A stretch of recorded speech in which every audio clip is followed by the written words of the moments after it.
I think it's about opportunity, basically. I think gender quotas are about opportunity, and it can get difficult to have opportunities as a woman in certain fields and departments in the industry, and that saying of "it's who you know," and it's who wants to work with you. You know, I think you sometimes have to break certain barriers of expectation. We're not here just for our own immediate careers. We're here for this generation, but particularly the next generation, because my generation, it's done, it's finished. I mean, what we can calculate is how many women are working, and we can look at also within those statistics how many of those are shunted into soap and children's because that's what the guys don't want to do. But what we can't count are the number of people who've walked away, given up, careers crushed, over, whose voices are permanently lost. We have to say, well, this is what we want it to look like in 2020 or 2021, and for it to look like that, which is a balanced industry with, you know, diverse groups of people working. Because remember, research shows that the more women that are driving films as directors and writers, the more hiring of crew. That goes particularly for female directors. So it's good news for crew, female crew also.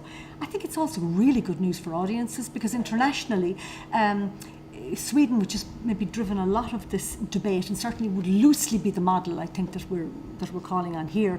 I mean, what they have found is interesting, fresh, original stories by women and about women coming on stream. Stories that haven't been told before because the industry has been so male dominated. And they have won, you know, quite a lot of prizes at festivals around the world, and now they're working on, of course, making bigger budgets and including women in bigger productions. But I would think that it's an exciting time for audiences, because I think we're going to hear a lot of stories that we haven't heard before. That's got to be good news for the industry.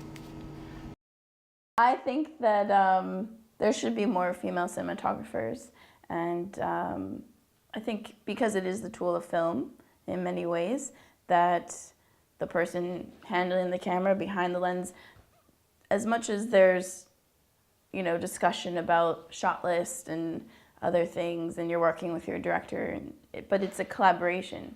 So there is definitely input, and those voices coming from women I think are important, and those eyes that observe different things in people, or that look at the female form or the male form in a different way, especially in sort of the sexualization or objectification that does occur with camera work, that I think having that other set of eyes and experience there, just from what happens growing up female, I think is important to have behind the camera.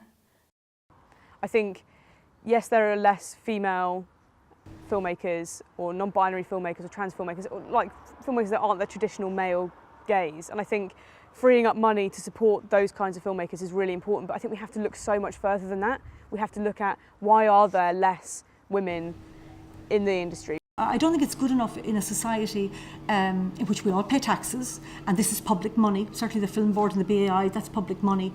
I don't think you can continue in 2018 to say, well, you know, that's just the way it goes. It makes financial sense because women really know what they're doing, and not that men don't, but there's a different approach, and there's a lot of benefits to it. It's time they were discussed properly. I mean, the whole thing's a scandal. But then it's only part of the entire global system. And fortunately, there are quite a few good films beginning to be made regularly by women, with great parts for women. You won't see a huge lot of them in this year's FLA, but in FLAs to come.